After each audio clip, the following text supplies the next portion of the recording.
Hey there, and welcome to the Couch GM podcast. That's right, this is the first podcast for my channel, The Couch GM. After this is over, I will be uploading this to Spotify and Apple Music. You might already be listening to this on a podcast platform. If you are, I am also live streaming this on YouTube and Twitch.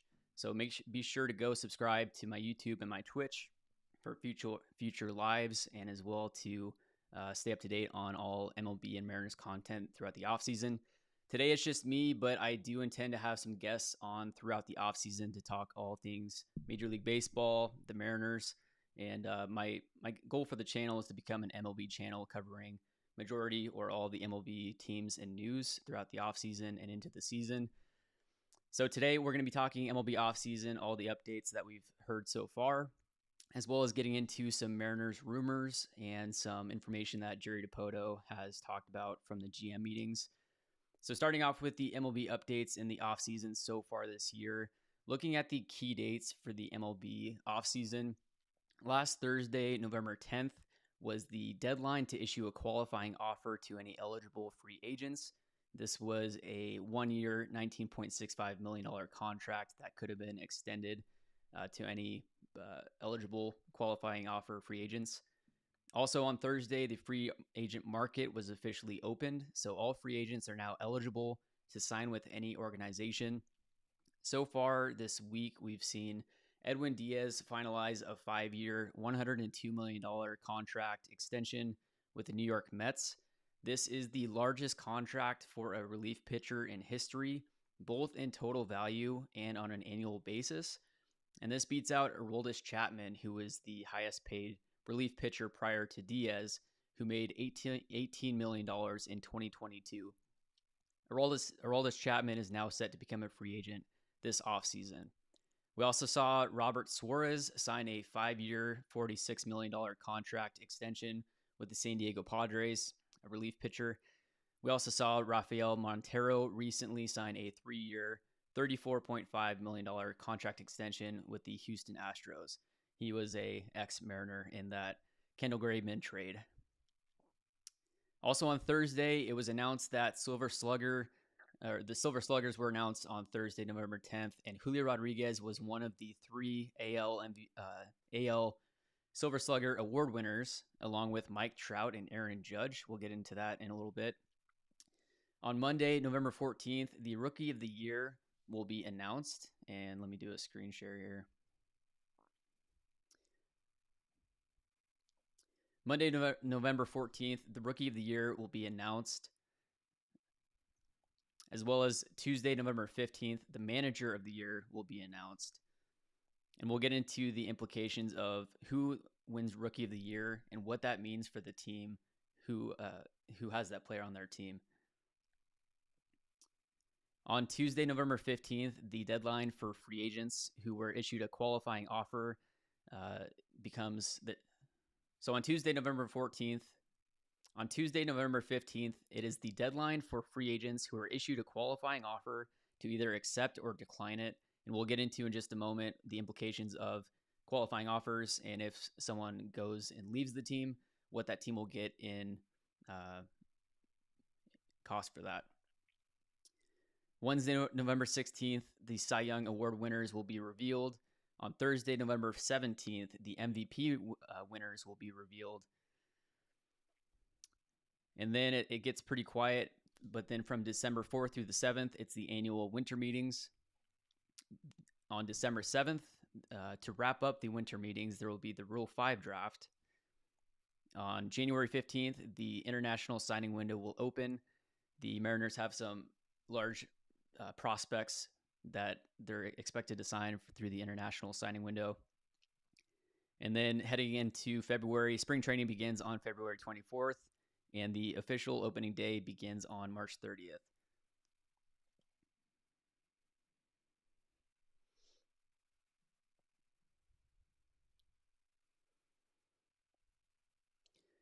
So as I mentioned, on Tuesday at 4 p.m., it is the deadline to accept the qualifying offer, which was a 1-year, $19.65 million contract. There were 14 players that were offered a qualifying offer. One is the Braves' shortstop Dansby Swanson. Two, and these are in no particular order. Two, the catcher, the Cubs catcher Wilson Contreras was extended a qualifying offer. Dodgers left-handed pitcher Tyler Anderson.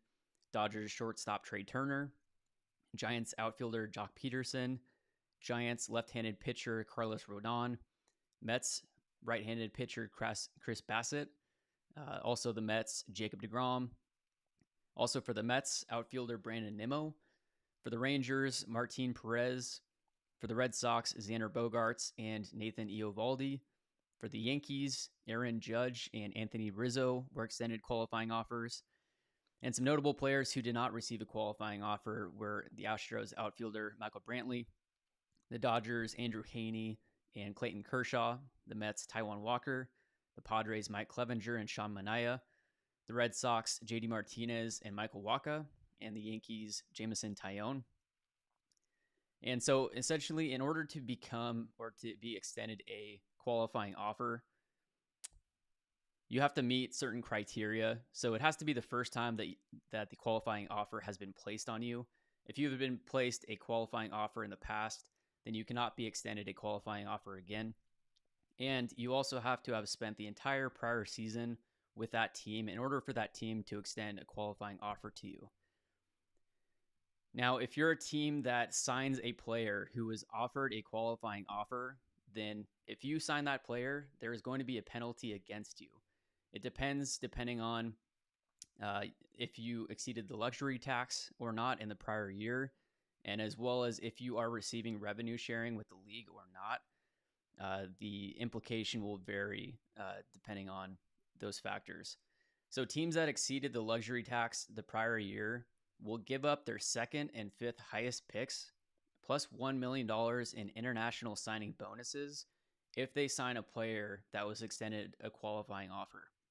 And these teams are the Boston Red Sox, Los Angeles Dodgers, the New York Mets, the New York Yankees, the Philadelphia Phillies, and the San Diego Padres. And if you sign multiple players with a qualifying offer that were extended a qualifying offer, you would lose as well. You would also lose your third and sixth highest picks.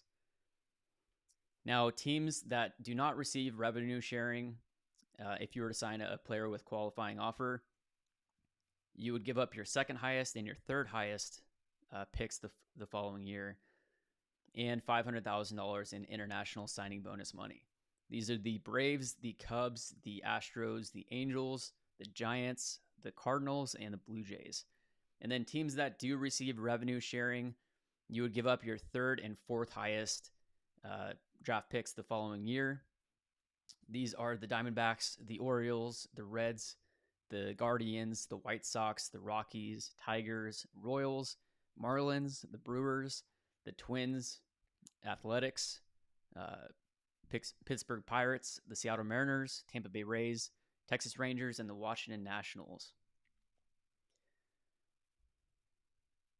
Now, if you extend a qualifying offer to a player on your team and they end up deciding else, or if you extend a qualifying offer to a player on your team and they end up signing elsewhere, if and only if the player that you lost signs for at least $50 million, you will be awarded a pick between the first round and the competitive balance round A of the 2022 MLB draft.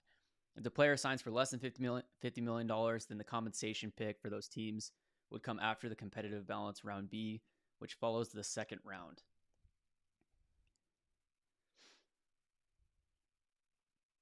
Now, as I mentioned, on Monday the 14th, the Rookie of the Year will be announced. If the winner of the Rookie of the Year was on the opening day roster, that team gets a compensatory pick. On Monday the 14th, the Rookie of the Year is announced, and if the winner on Monday the 14th, the Rookie of the Year will be announced for both the American League and the National League. If the winner was on the opening day roster, that team gets a compensatory pick after the first round in the 2023 draft.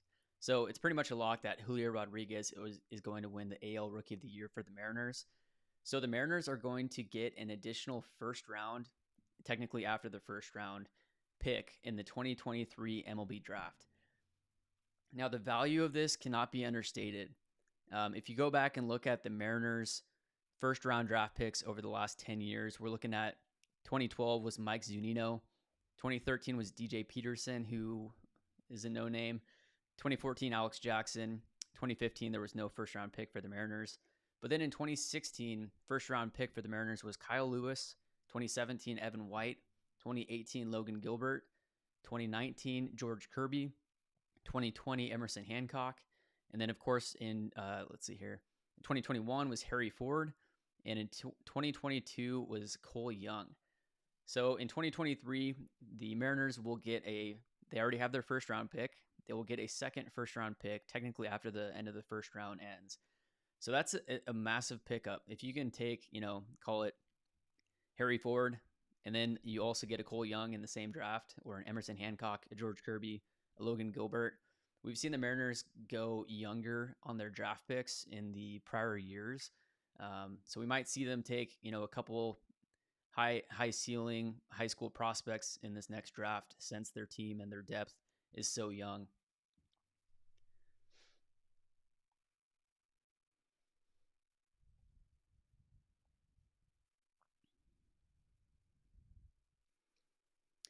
As I mentioned last week, this last week, it was also announced that Julio Rodriguez won the Silver Slugger.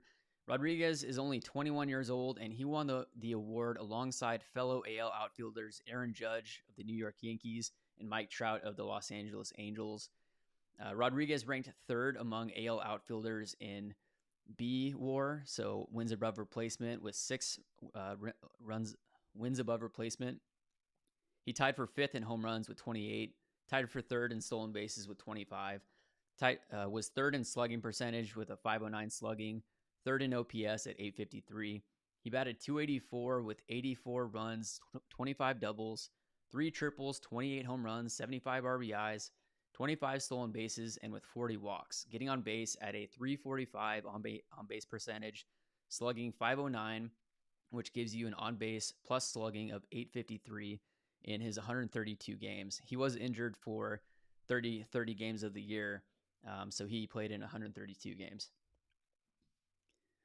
And the 21-year-old outfielder is just the second Mariners rookie to win a Silver Slugger award, joining Ichiro Suzuki in 2001.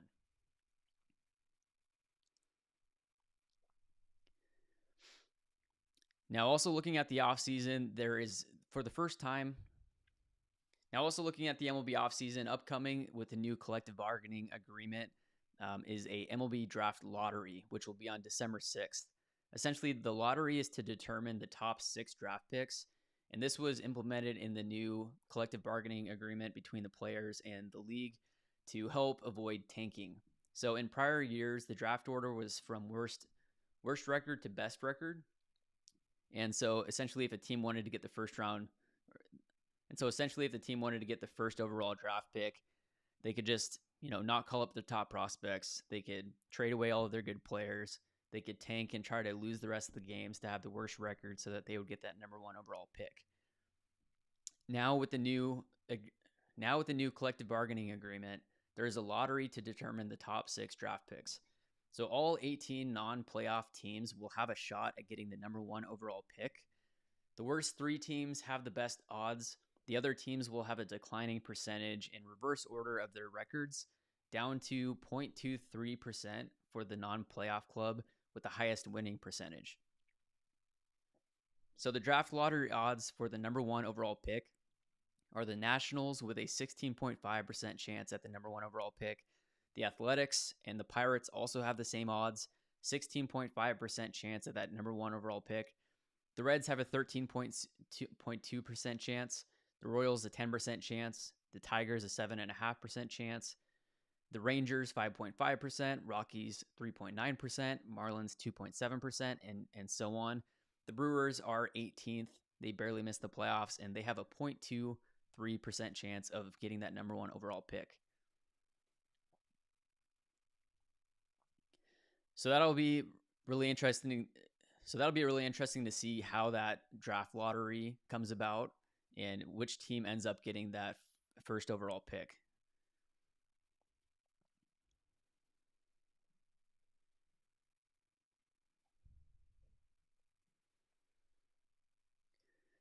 Now getting into some offseason rumors or talking about players that are free agents and where they might sign. First off, we got to talk about Aaron Judge. Where is Aaron Judge going to sign? Looking at articles, it seems like people are saying that the Yankees have the best shot at re-signing him. I'm not sure if there's any bad blood there from the extension talks over this past year, like with the Nationals and with Juan Soto. Eventually, Juan Soto was traded to the Padres. The Yankees weren't able to extend Aaron Judge before his now soon-to-be MVP season. Aaron Judge almost won the Triple Crown. It came down to the last couple games. He led the American League in home runs with 62, RBIs with 131. He was second in batting average with a .311 batting average, only behind Luis Arraez of the Minnesota Twins, who had a .316 batting average. And again, this came down to the last couple games before the season ended.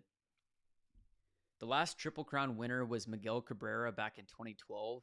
He had 44 home runs with 139 RBIs, a .330 batting average, and soon after, he signed an 8-year, $248 million extension in 2014 after winning back-to-back MVPs in 2012 and 2013. So the estimate for Judge right now is around 8 years, 320 or so, which is $40 million a year. This would be the most, well, it wouldn't be the most on an annual basis for any player. Scherzer was making $43 million in his new contract with the Mets. But we'll have to see. We'll have to see where Aaron Judge goes, if he stays in New York or if he goes elsewhere. Another team that is commonly linked to him is the San Francisco Giants. Really, it's anyone's guess at this point. There's also been rumors about either DeGrom or Carlos Rodon going to the Rangers. That would be a big move for the Texas Rangers. After last year, they committed $500 million to both Corey Seager and Marcus Semien. They also signed John Gray and others, and their depth chart looks pretty solid. But they might be a pitcher or two away from really competing in the AL West. They ended up finishing, I believe, 4th. Let me take a look.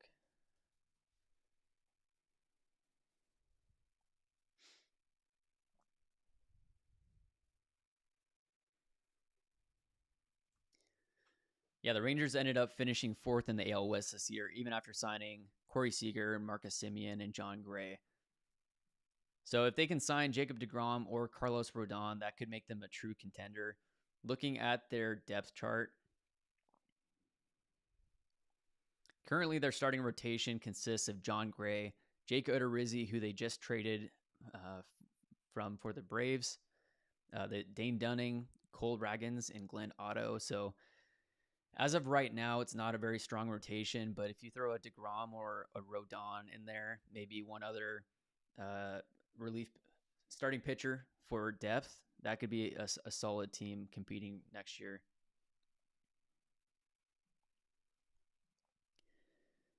Now moving into some Mariners offseason news, the GM meetings just wrapped up, and Jerry Dipoto gave some insight on his thoughts on certain areas. Mitch Haniger was not extended the qualifying offer, which was the $19.65 million one-year contract, which we could have extended. Largely, it must have been because straight up Mitch Haniger is not worth $19.65 million and that risk there. He has not been healthy for a lot of the time that he's been with the Mariners. Fluke injuries, which is unfortunate, but that's just the facts. So here's a clip on Jerry Dipoto talking about Mitch Haniger. Jerry, how would you characterize where you're at with Mitch Haniger right now? Today is actually the first day that with free agents that you can talk about actual dollars, contract dollars. Up until now, it has been mostly posturing, expressing interest. But due to the fact that we have had Mitch for 6 years now, I think we're in a healthy place with Mitch. He is aware that we would like to have him back. We are aware that he was going to see what free agency looked like. I think we are of a mutual understanding that he would like to be in Seattle moving forward, and we would like him to be in Seattle. Now we have to figure out if all of that works in conjunction with what the market tells him. And that's the trick in free agency is once you hit free agency, there are 29 other opportunities for you. And we understand that would be a thing, but we also know that if all is equal, I think Mitch does have interest in Seattle, but all may not be equal. And we have to see what that looks like in the weeks or potentially months to come. And then after talking about Haniger, he also talked briefly about Jared Kelenic. So here is Jerry Dipoto on Jared Kelenic moving into next year.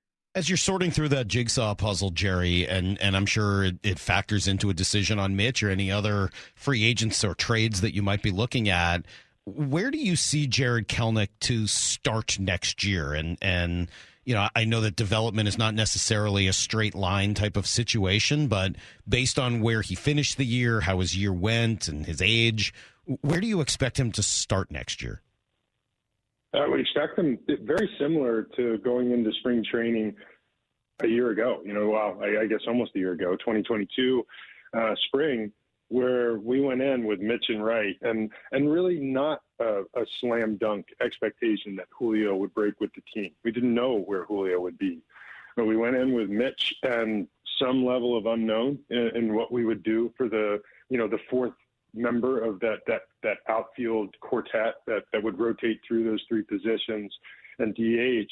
Now this year we go in and some combination of Julio and Jared Kelenic and Jesse Winker, and potentially, I don't want to discount the idea that Taylor Trammell or even potentially Cade Marlowe could be in that mix. But where Kel fits, that story will be told, whether that is an everyday position, whether it is a fourth outfielder or a member of a four-man rotation, is going to be defined by what we do in this market via trade and free agency. Jerry Dipoto here with us. One of my routines in the morning, you've got your elliptical, and I've got a few things and emails and subscriptions that come to me every morning, which is updates around the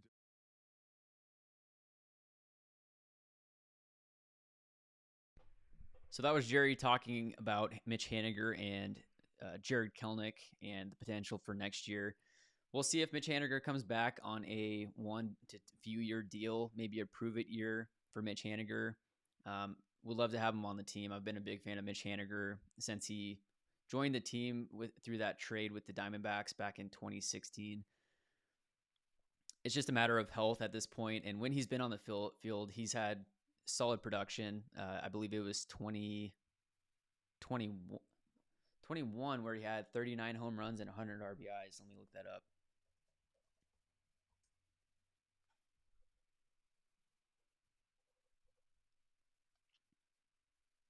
Yeah, 2021, Mitch Haniger had 39 home runs, 100 RBIs on the dot.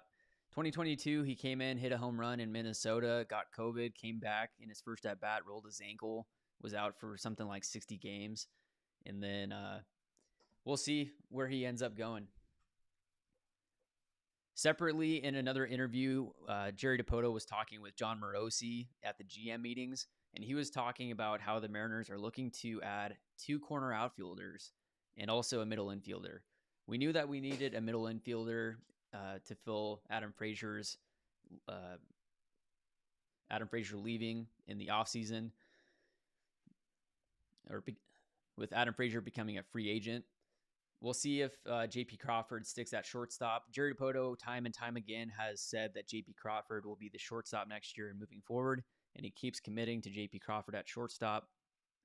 But he has said that if the right person came to Seattle, that hopefully JP would be able to share shortstop. So it seems like the priority is to either sign a second baseman or in some sort of trade to trade for a second baseman and hopefully and potentially not move JP from shortstop. Although after JP's production this last year, I think it is warranted to move JP from shortstop to second base at some point.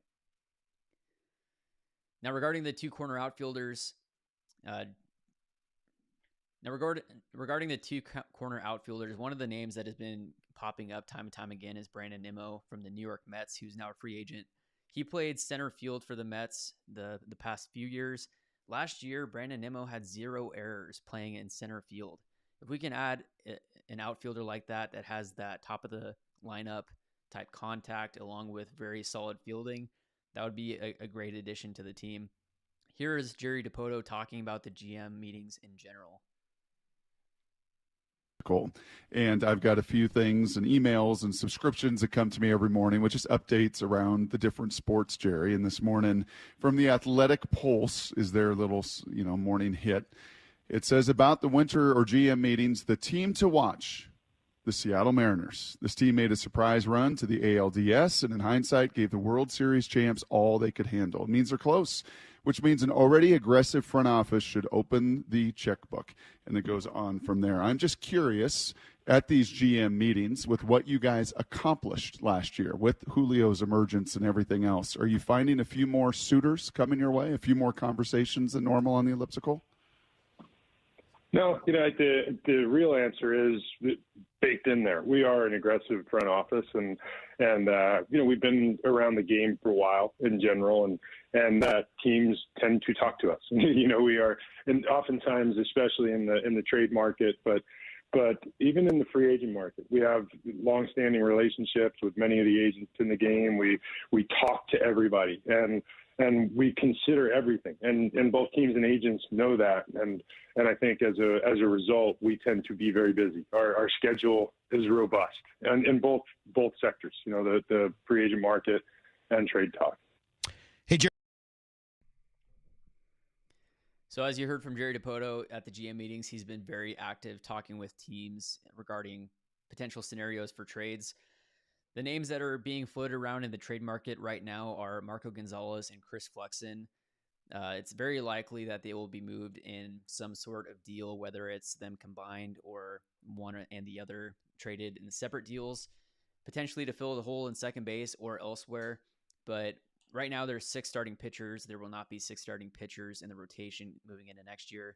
He also talked about Matt Brash and his potential for being stretched out in spring training to potentially move back to a starting pitcher role.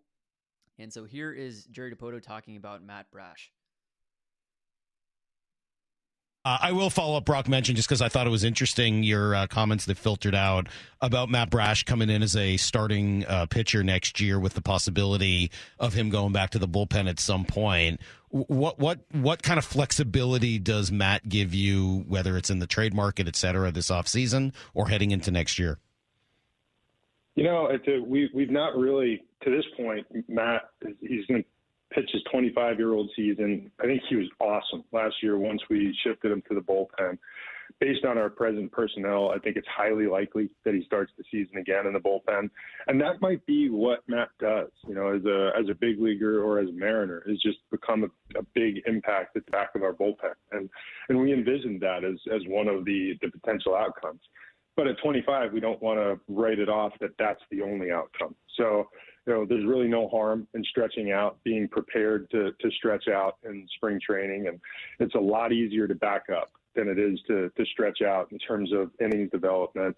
And, at least at the start of the spring, we'll see where that takes us. I can't say it's a natural competition. Right now we have 6 starters who are going to vie for time. We have a handful of other young pitchers who are going to have a chance to make an impression, but we've been hit a ton since we landed in Vegas on our pitching, and that goes from our big league group to minor league prospects to relievers. It's been fairly active in teams hitting us on that pitching, and for good reason. They're good, and on the surface, from the outside looking in, we appear to have some level of surplus, and it's something that might be an advantage to us, through the trade market. We'll see where that goes. But, in Matt's case, it's just a matter of there's really no harm in stretching him out. It's easy to back him up once we get to the spring. And we want to make sure that we are taking advantage of maximizing our opportunities with all the talent we have. Jerry, I know you got to go.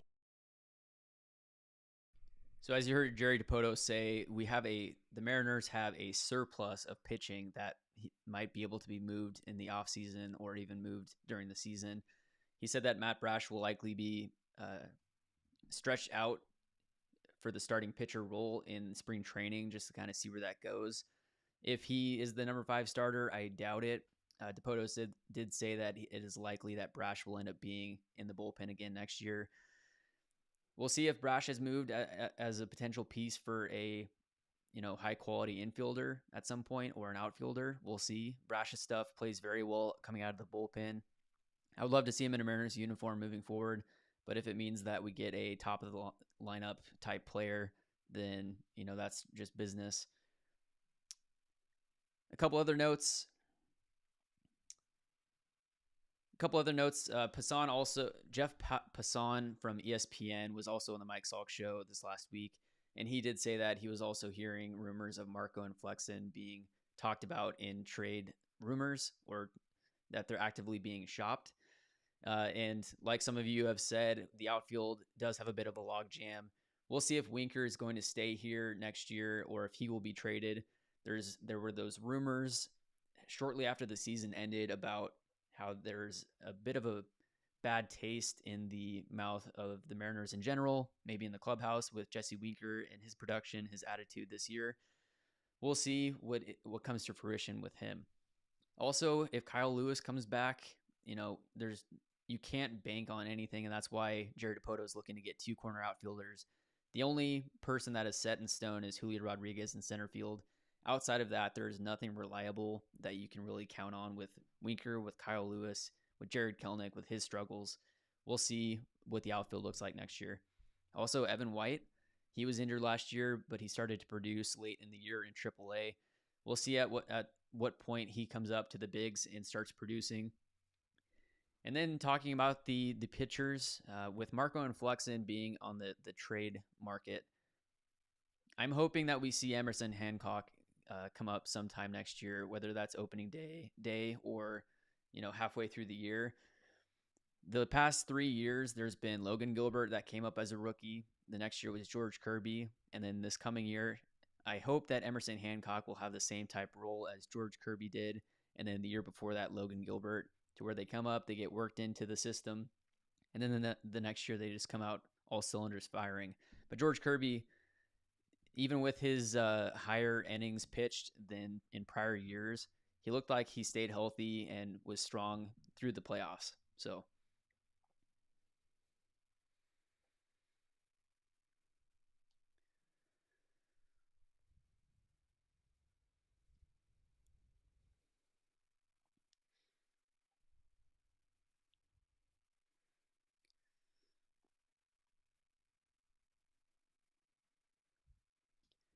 that will do it for this podcast. I appreciate you tuning in. And if you're on a podcast setting, please go check out my YouTube and my Twitch channel. Stay up to date on those for any updates on Major League Baseball or the Mariners throughout the offseason. And then I'll stick on here and talk with anybody that's on YouTube or Twitch. Yeah, Jane asked, I definitely agree with not having to watch Marco next year. I mean, 89 doesn't typically play too well in this league anymore. I mean, Emerson Hancock in that Futures game, if you watch that, he's got a sinker that's 97 plus.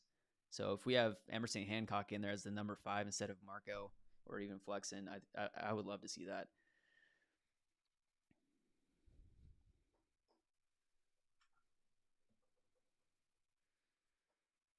Yeah, we'll have to see what Cade Marlowe does next year as well. The Mariners have some solid depth, and they're very young, so they do need to add more, depth this offseason through free agency or trade for actual starting players. But the bench players that are going to be on this team next year, I think there's a lot of depth in the minor leagues and elsewhere.